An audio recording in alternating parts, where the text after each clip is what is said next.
My name is Anna Silk.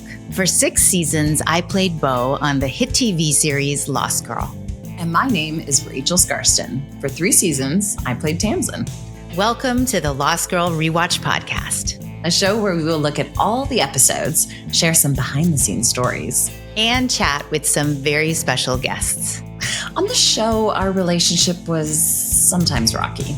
But in life, our friendship is rock solid. We are so glad you are here to join us for this trip down memory lane.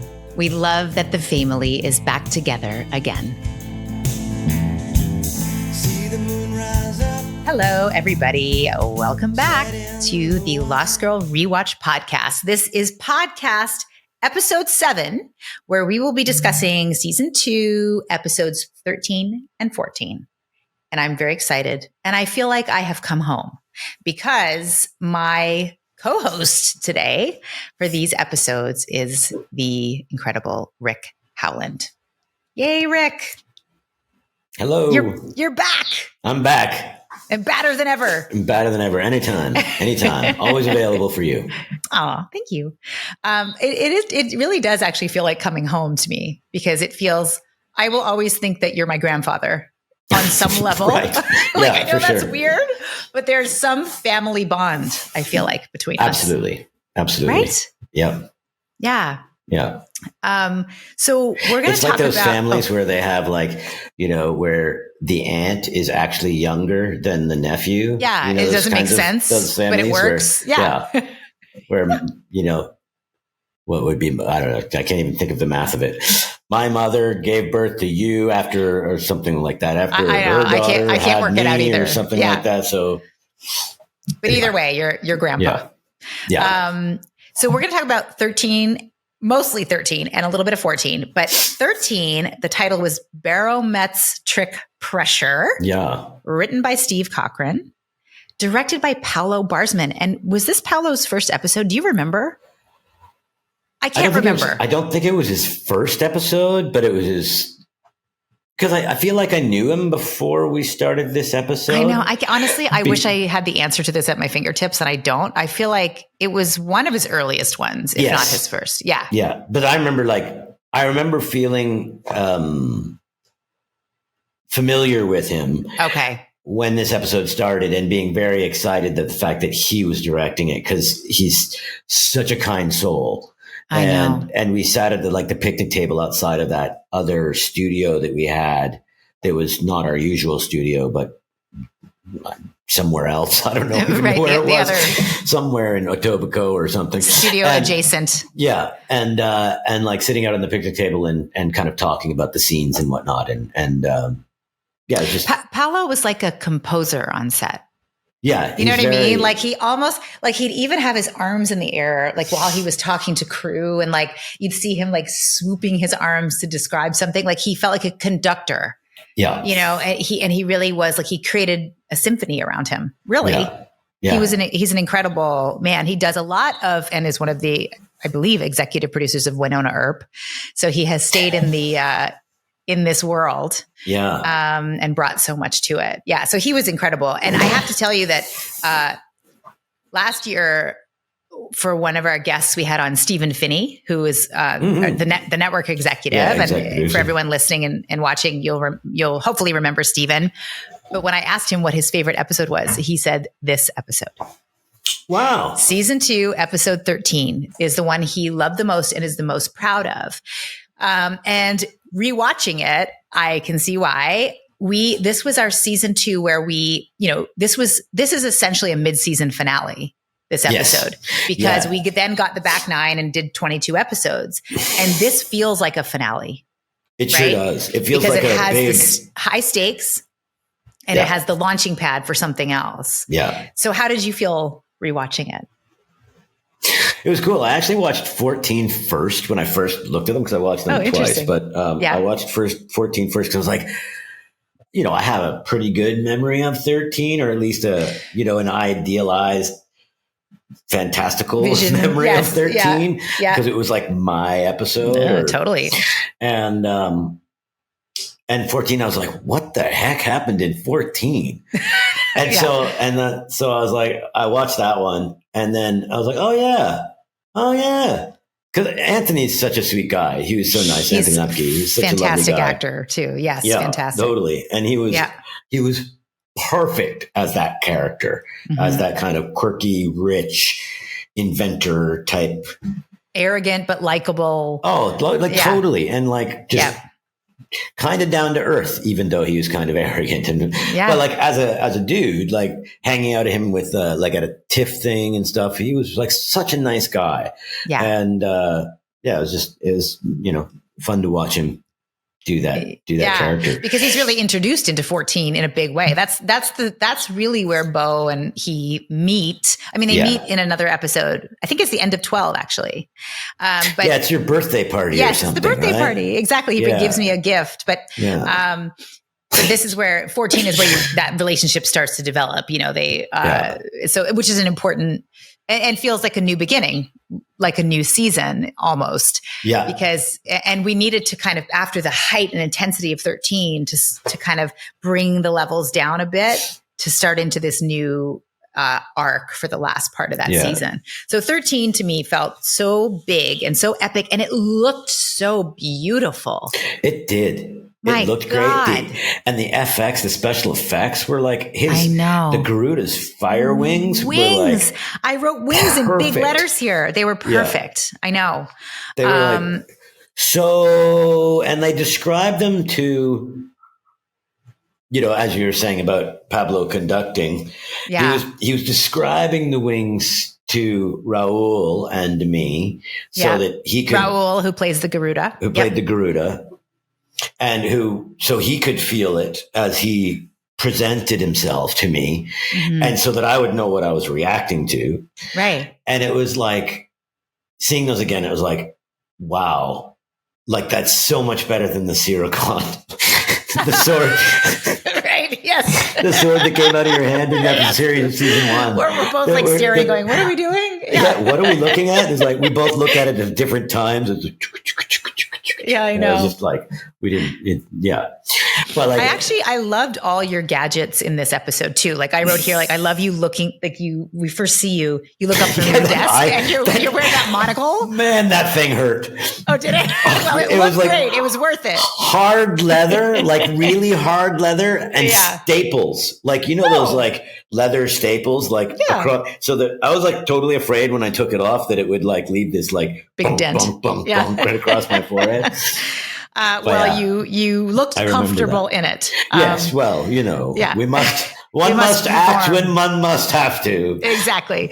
No, but I loved all your gadgets in that. And then we see like you hooked up to the blood stuff, the blood, like all of those were so cool to see because they're so old timey but they have so much, like they have their own presence in the episode. Oh, totally. In a big way. No, I mean, it's like steampunk. That's the genre that I can think of that is now kind of, or that was then, or is now. I don't. We don't know what cool's these days. Yeah, I don't know what cool people are doing anymore. I'm an old man now. Like we don't understand cool anymore. No. Not in the same way. It's a different kind of cool now. It's like a martini and a cigar kind of cool. Yeah. I made a note of that too. He says, spark me up, and then or light me up. Was it light me up or spark me up? Spark me up. And then like that whole little sequence was like, it was just very cool. It was, I was like, oh, it was very filmic. It had it had a real momentum to it. That little sequence. I loved that little sequence. Yeah. And it was directed so beautifully. And like, it takes you into this world of this where you go when you're under that kind of trance or whatever. Well, and I think that's the thing too, right? In television, I think there's a lot of times when directors don't get an opportunity to kind of like shine and do their thing because the show is well established and the actors know their characters and the script is written and it's really the showrunner who's kind of like making sure everything matches from last episode to the next episode and all the whole total arc and everything else. Yeah. But like, again, a testament to Paolo's directing, to be able to kind of find a moment and go, I'm going to make this really slick. Yeah. And tell really the story here. Like there's a story here. And again, the FX guys with the smoke going down the tube and changing color. And like, again, they did a really good job. Like special effects and then hardcore, what's it called? On-set FX guys. Like the smoke coming out when they like the practical pulled the plug and tried to get me out. Yep. You know, the three of us. I love that sequence. Like, I mean. Me too. It was this episode was like you and me. It was my story and your story. Yes, and, it was. And I really liked that. And I love the fact that we had like the check-ins on the phone, calls and stuff. It was really cool. It was really nice. Cool. I always know when Steve Cochran has written an episode, who he wrote this episode, whenever I'd see his name at the top of a script, I mean, we love all the writers. All of them like did so much. But Steve Cochran, whenever I knew I was going to get the bow from Steve Cochran, there was a part of me that went, yes, because, he always wrote her so unbelievably strong. I know Bo was always strong, but there was something about Steve's bow that made me a little more like with my chin up a little bit more. And when I hear lines like, I wrote them down, I'm going to knock the Lucky Charms out of him and nothing for nothing. I'm like, that's Steve Cochran, because those are, to me, those are so, like a Newfoundland, because he's from Newfoundland, right? Yeah. That kind of talk, is kind of how he's talked. Nothing for nothing. Yeah. Yeah. Nothing for nothing. And I'm going to knock the Lucky Charms out of him. Like, it's anyway, but I like all of that. And I think, something else that I noted in this episode for me was that I think that's the first and I believe the only time I fired a gun on the show. Because I fire that gun in the hotel room, right? Am I in the right episode? Yeah, yes, I am. Yeah. Because I was going to ask and you. I hate firing a gun. I hate it. Yeah. I hate it. Sure. I've done other shows where I'm like firing machine guns. I don't like it at all. It's just not my thing. But firing that gun, like, first of all my high school friends, 3 of my high school friends, all of my high school friends were there that day. They came to set that day to watch. Oh, wow. And then I've got this gun, and, you know, where I'm firing the gun, if you can see what I could see, it's like, you know, people with all these like protective gear and everyone's clear. And I have to fire it in a certain space, because if it hits someone, it's not a real bullet, but like it could hurt somebody. Right. Yeah. It's a lot of stress. Yes, I don't like it. It's a lot of responsibility and a lot of stress, and it has a lot of force to it. So not my favorite thing, but it was interesting to see.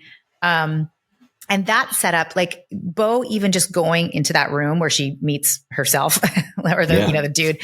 I looked at that set and I was like, you know, that was just a hallway with a vending machine and a hotel room. And that was built in a studio.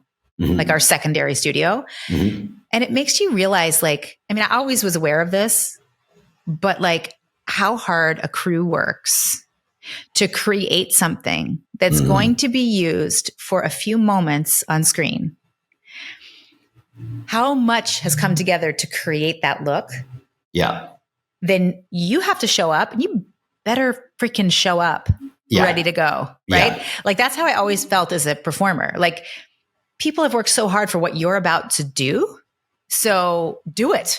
Yeah. Like you better be ready to go. No, right? Totally. It's so disrespectful to not be, I think, to not be like totally prepared for your day. For your day. I mean, it's like, if you're like, oh man, okay, so what's, you know, you can get, you can get befuddled. You can totally get confused. You can be tired. You can be burnt out.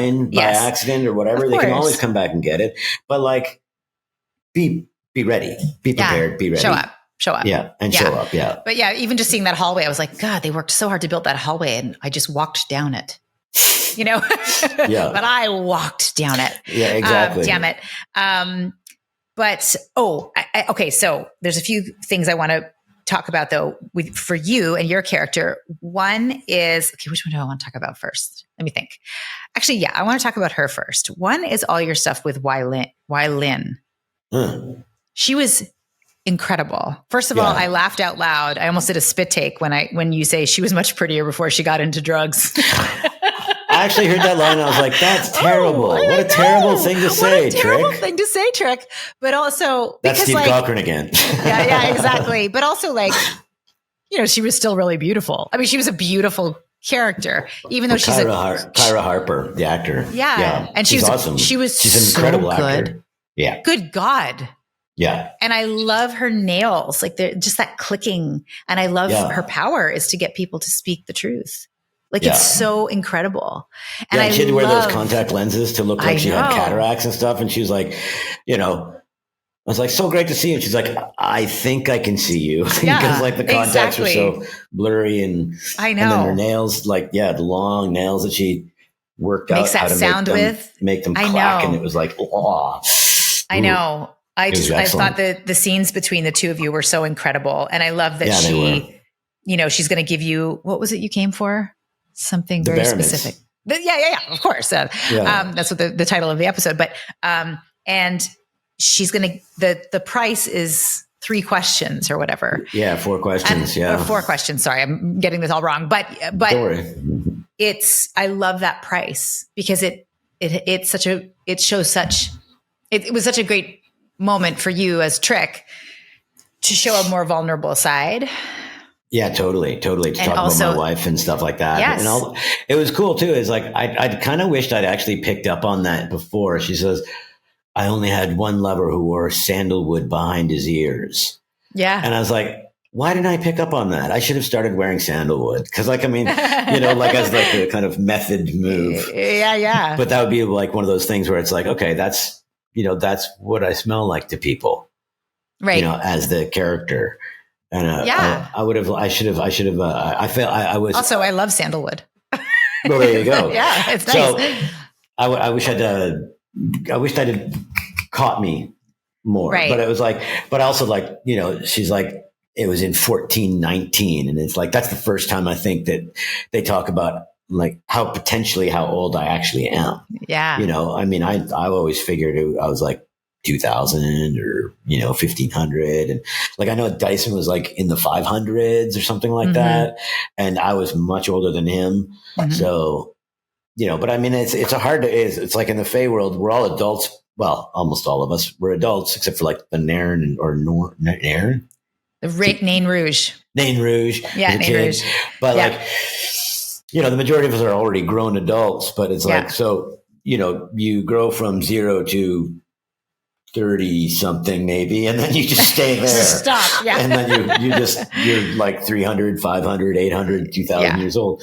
Yeah. But, it was just, I loved her stories that she, you know, and again, a tip of the hat to Steve for writing those, like really like that image, her and I in the rain in front of this war of battle thing. And like, you could see all of it. I could see it. Yeah. And I mean, again, Kyra saying it in such a way that telling it, you know, that painted that picture for the audience and for me. And like, I, you know, watching that scene the first time again in a very long time, I got chills. Yeah. And it was like, too. Oh, good. I got chills. I got chills from my own acting. What a surprise that is. I think that's a great surprise. And I think it's a great thing to experience. I mean, it's what's been so interesting to rewatch this whole series for me, frankly, is to go, because honestly, season 2, I forget so much of in terms of story. And I'm just like, for some reason, I remember season 1 better. I don't know. Season 2 was jam packed. It was jam packed. It was fast. We were moving. We shot 10 and a half months. Along. Yeah, exactly. And we shot 2, like we shot what normally is 2 seasons in one. Yeah, totally. In 1 day, 1 year. So I loved Wylan and all of that.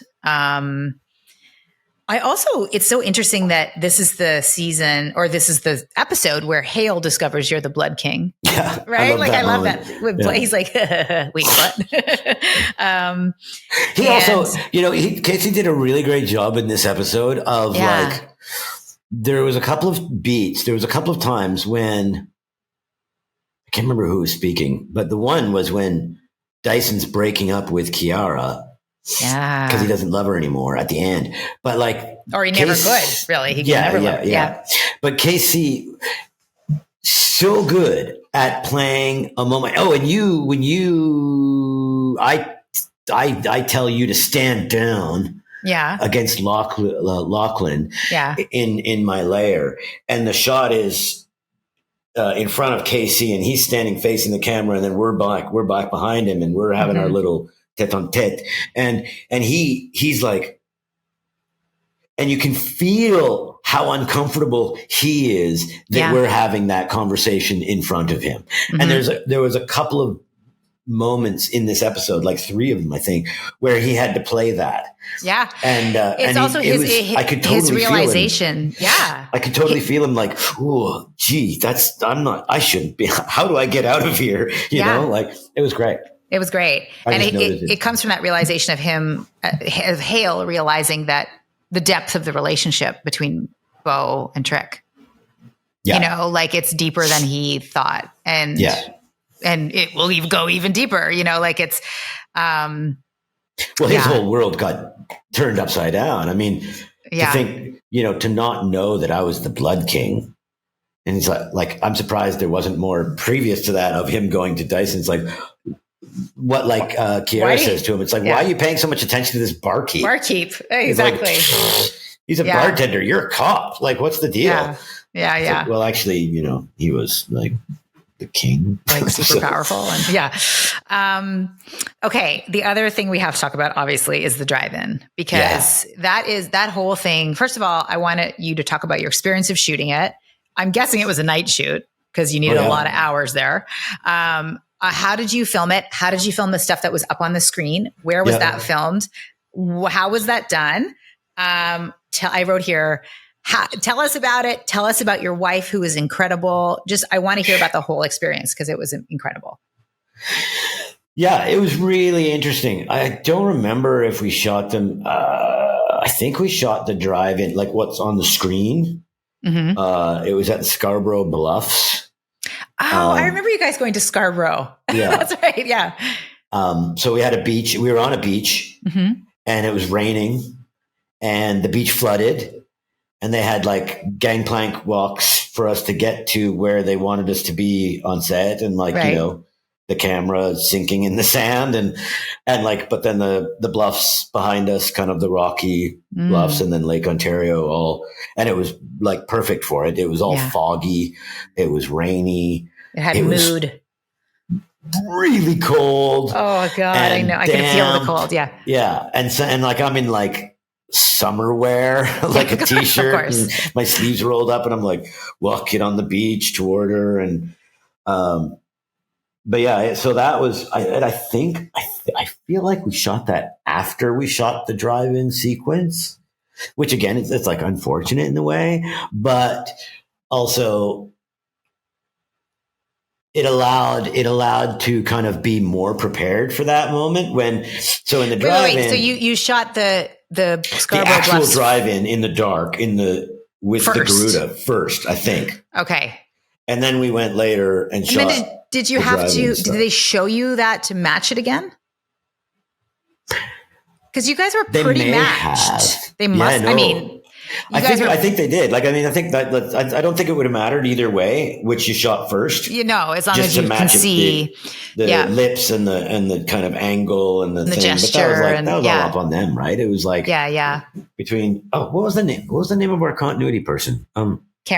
Karen, lovely and so good at her job. Mm-hmm. So she was like instrumental in all of that, in terms of like where we were positioned and the camera angles, and her and Paolo, you know, working all that out. And it didn't really have to, you know, all we had to do is get to the same emotional place or even more so. But that's what I was going to say is like doing the drive-in range part, the drive-in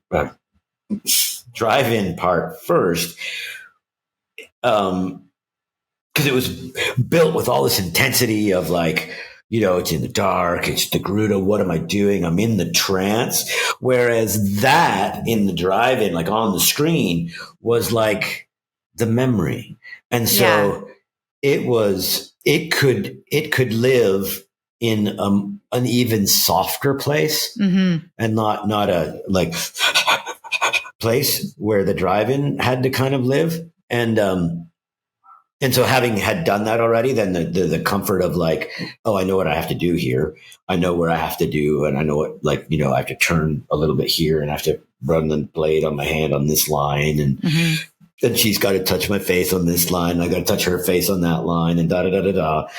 But, and I mean, you know, Allison is like from the first take till the whenever take, like she's letter perfect. Like, I mean, she's great, and she's really connected to her emotions. Like, I mean, you know, to connect to me, and I mean, I just for both those scenes, it was just like, oh, all I have to do is look at her and listen to what she's saying to me, and react to that. Of like, you know, there were a couple of moments like watching it where I was like, I lost my kingliness in that moment, and I should have had a little more.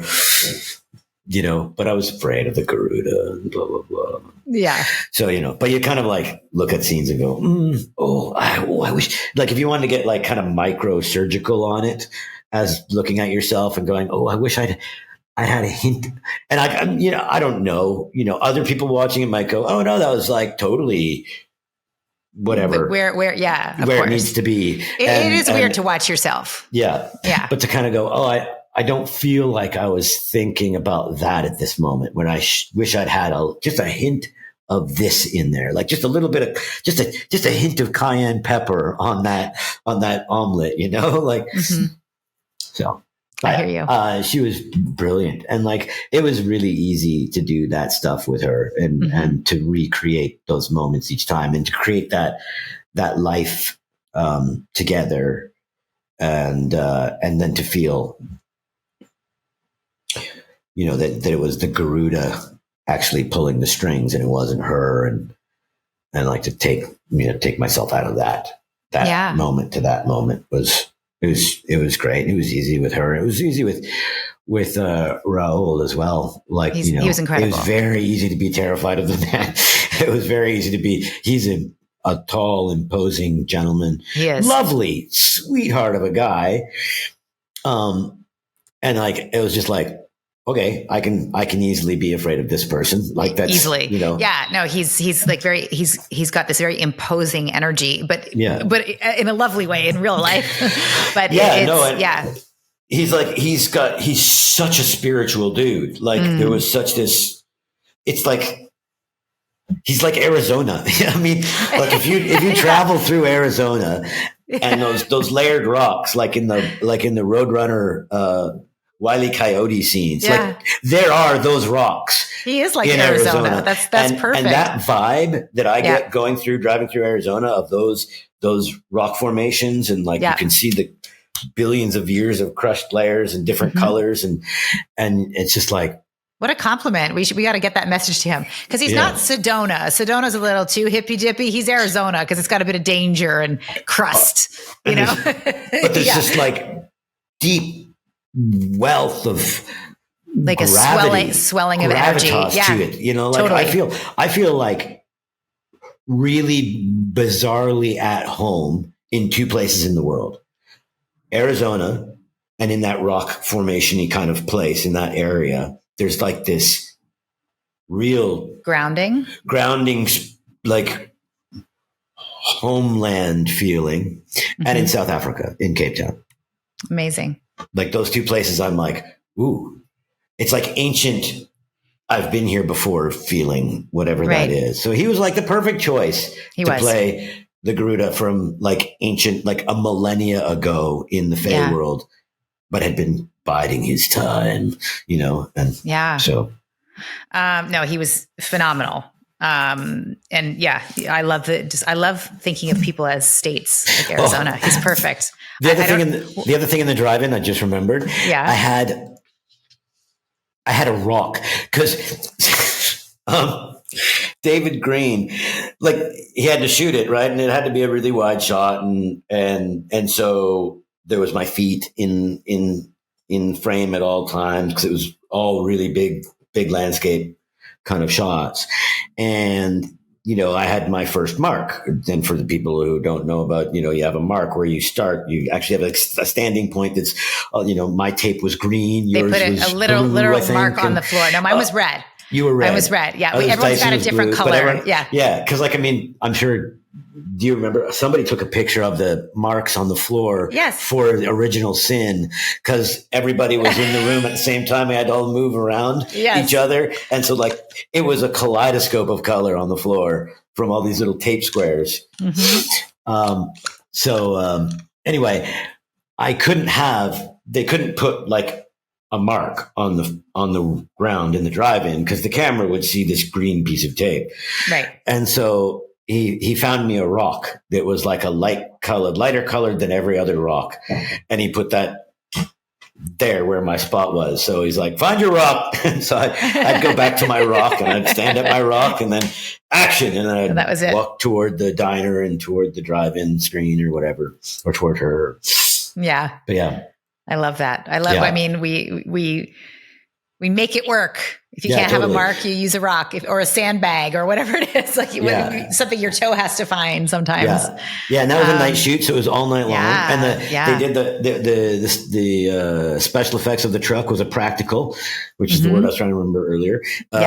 Of the car explosion actually blowing out windows and stuff. Those are crazy. There watching that and going, I know. Ooh, cool. Okay. I can react to that. I know. And when your body's normally asleep, now you're watching a car explode. And you're like, oh, okay. Night shoots are no joke. They're hard on you. I mean, they're good, but it kind of you get tired, of course, and all those things, but there's a bit of magic around it too.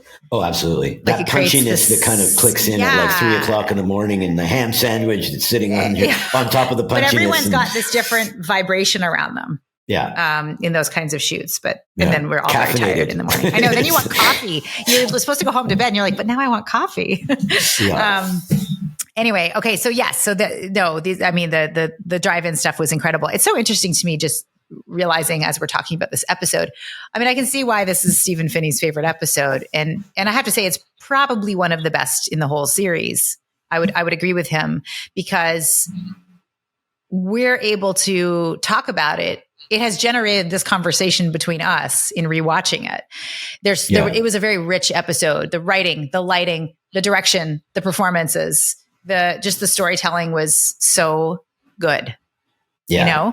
And so deep. Yeah. It covered so much deep in so little time. Yeah. It did. Everybody got a little story in there. Everybody did. Every character got a little. You got a little bit of story from everybody. Even right? Because it opens with you and Zoe, and she's borrowing your car, and there's that whole oh crap, Nadia's back. You know, and Bo has to she's awake from her coma. Yes. And it was also ways to kind of obviously they go on a road trip because that storyline needs to be abandoned for a few minutes so that Bo can then go to Lachlan, and then what happens by the end of that is that Lachlan asks Bo to be his champion. And that's where we're going to go into the next 9 episodes of going after the Garuda and all of that kind of stuff. This is where, Vincent and I had our famous sword fight, which we've already talked about on the podcast, which, oh my God, but we talked about it. We had half a day to rehearse. Shooting it for us was not awesome because we felt like we had these big, heavy swords.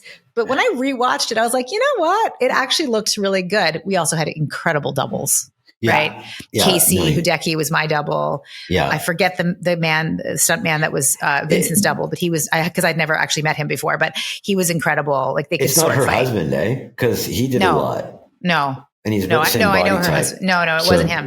Okay. Because he's a really nice guy. He's a super nice guy. Yeah.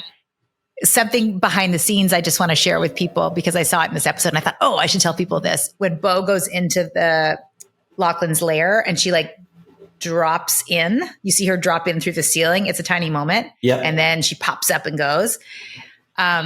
For people, for behind the scenes stories, that's called a Western switch, what we did there. So it was my stunt double dropping down and I was crouched down. So Jen, my stunt double, drops in and then I pop up and walk and do all my stuff. So it's called a Western switch. I just thought people would like to hear that. That's cool. It happens a lot where we have to kind of do that. Yeah. Especially in Westerns. Especially in Westerns, apparently. And then another thing that's just interesting is, Lachlan and I start our sword fight in his lair, and then we burst through the doors and we keep it going onto this big long table. Well, that's 2 different locations, 2 different days.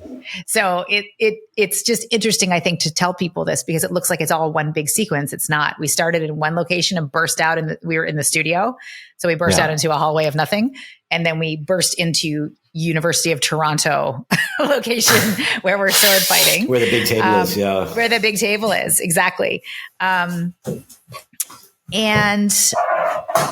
like the relationship that's beginning to develop between Bo and Lachlan, because that's going to kind of take us into the next little bit of the season. Mm-hmm. We said it already, but it is like a mid-season finale. And then we come back with episode 14, which was called Midnight Lamp. Jeremy Boxon wrote it and David Winning directed it. Did you ever work with David? Well, you did because you were in this episode. Yeah. Did you work with him? I worked a little bit with him. Yeah. He was really fun. With him before. No, he was a lovely guy. He was. He had a lot of really good energy. But this is where we meet Ryan in a big way. And that relationship was really interesting for Bo because he throws her off her game, you know? So it's really important to kind of have her have a different focus for a little while. And Lauren Holly was the guest star. It was really cool to work with her. She brought a lot of sexiness to that. That was a really good. Yes. Yeah. No, she was wonderful. Well. Very good character. I remember a couple of things about Bo goes into Ryan's workshop, and I know the inspiration for that workshop was supposed to be like Iron Man. Yeah, totally. Totally. What's his name? Iron Man. Yeah. Yes. Yeah. Robert Downey Jr.'s kind of space. And then what's really funny, I think I've told this story at cons before, is that how there's the scene between Bo, the opening sequence between Bo and Ryan there, where at the end she says something like, I think you've started a fire. And he's like, down below or something. And she's like, no, over there. Over there. Well, there was a fire on set that day for real. Oh, wow. So I was doing a scene maybe not that scene. It was maybe a bit earlier or something. And I went, guys, Fluffy's on fire. So Fluffy was Mr. Fluffy got on fire? Yes. So Mr. Fluffy was David Green, our DP. He had this big wall of light that everyone called Mr. Fluffy. And Fluffy would and we loved Fluffy because Fluffy made us all look so darn good. Mr. Fluffy had his own Facebook page. He had his birthday, his own birthday. That's right. I think it was a big inspiration was Craig as well, the LX. Yes. Who I think built it up with David. Yeah. Well, Fluffy caught on fire for real in that space. And I was the one seeing it because everybody was looking my way because we were lit for me, covering me. I was looking this way and I went, at Mr. Fluffy. Fluffy's on fire. And everyone was like, oh my God. I had to go over and they had to put Fluffy out. And luckily just his corners were singed. I don't know how that fire started, but it did start for real, which is, scary. But so let me see. I wrote down here that I thought when they introduced Ryan and they kind of, because we leave 13, it's so heavy and rich in Fae history and things like that. We come into 14 and I feel like there's a bit of a sitcom vibe to it. Yeah. The quick repartee between Bo and Ryan, and he's really throwing her off and she's kind of keeping up with him. You don't usually see Bo trying to keep up with anyone. Yeah. Exactly. So it's interesting that he comes in kind of pulling her. Yeah. Dyson goes back to the Norn in this episode, which is really pretty powerful. Do you have any idea what kind of timeline difference was from 213 to 214, in terms of the Fae world? It wasn't the next day. It wasn't the next moment. It felt like it was, but then it didn't. Well, no, but it kind of was, I think, because at the end of 13, Bo says Kenzie goes on a road trip with Nate. Oh, right? Yeah, that's right. The next morning. Who I have to say, when he sings that song to her, it's so beautiful. Yeah. Aaron was so great. And No, I remember him saying something like, I can practice that. I went home and I wrote a little, and he created it. And it's like, he did? That's cool. I think so. Yeah. Oh my God. Well, he certainly practiced it. If somebody else had written it, he made it. He made it work. Yeah. He was so great. But yeah, Mackenzie leaves with him and so like Lauren leaves, she leaves. Like we had to we had to create space for, that's a better way to say it, some new stuff to be told to kind of then bring the group back together and then, work all that stuff out. So, but I like how it had a bit of a sitcom feel to it. Totally. What did I write here about you? I said, Trick, you are helping Dyson and Hale. What does that mean, Anna? Why you need to write a better note than that? What was happening? It was like giving, I tell them about what happened in the vision. Right.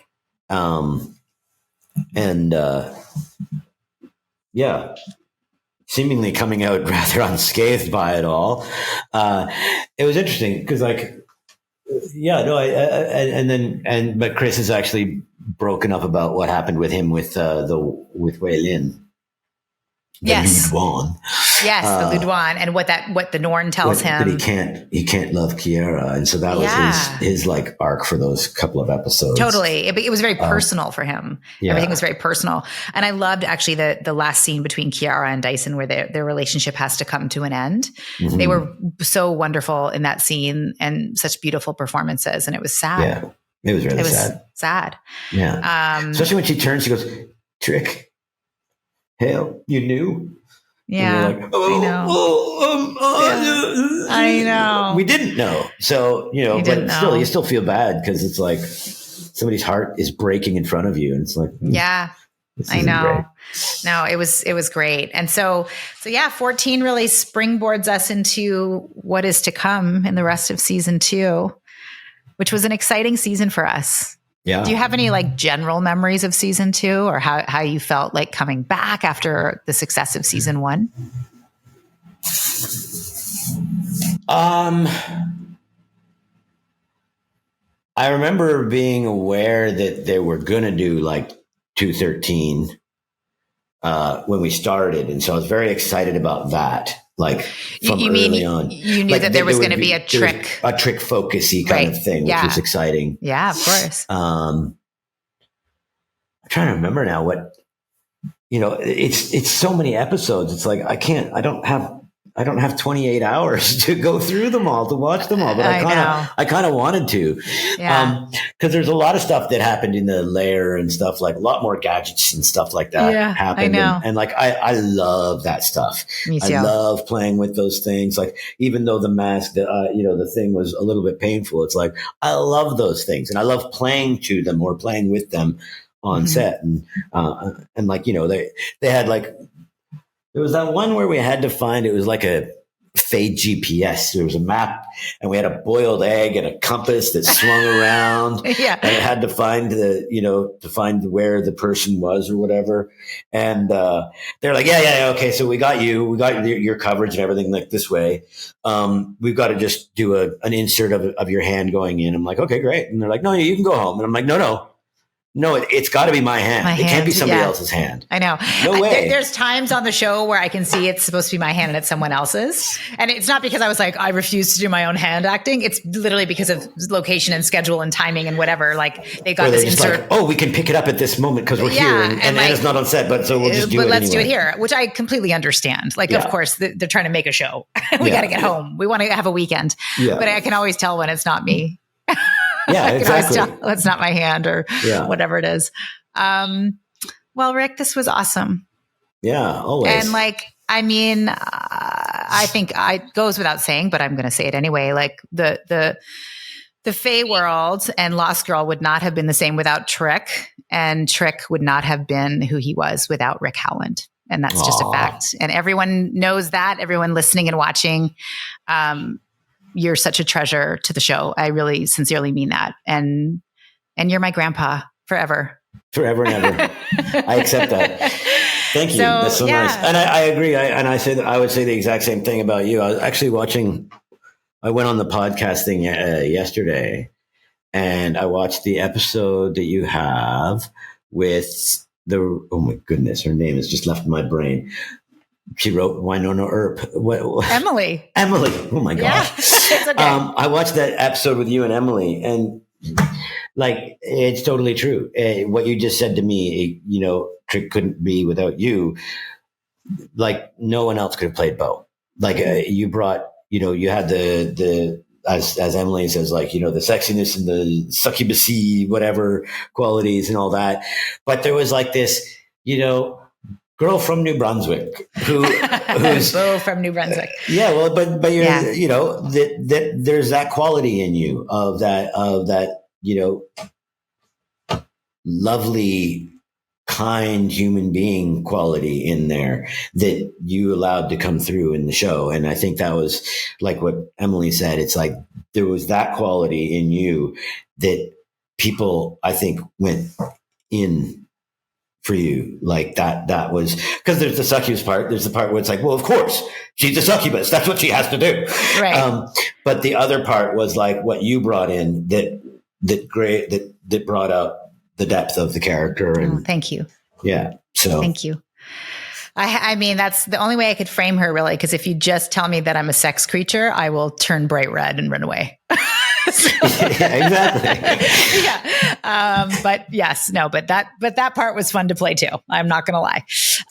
But yeah, thank you, Rick, so much. And thank you to everybody listening, because we do this for you guys, and we are so happy to do this. And I'm really happy you joined me again. And we will see you guys on the next one.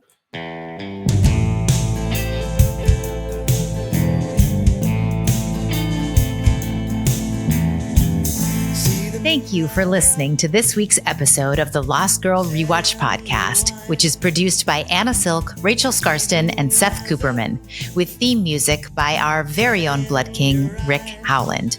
Please rate, review, and share the Lost Girl Rewatch Podcast. This enables us to grow and continue bringing you exciting new content every week. If you don't already, follow us on Instagram and on our YouTube channel at Lost Girl Rewatch.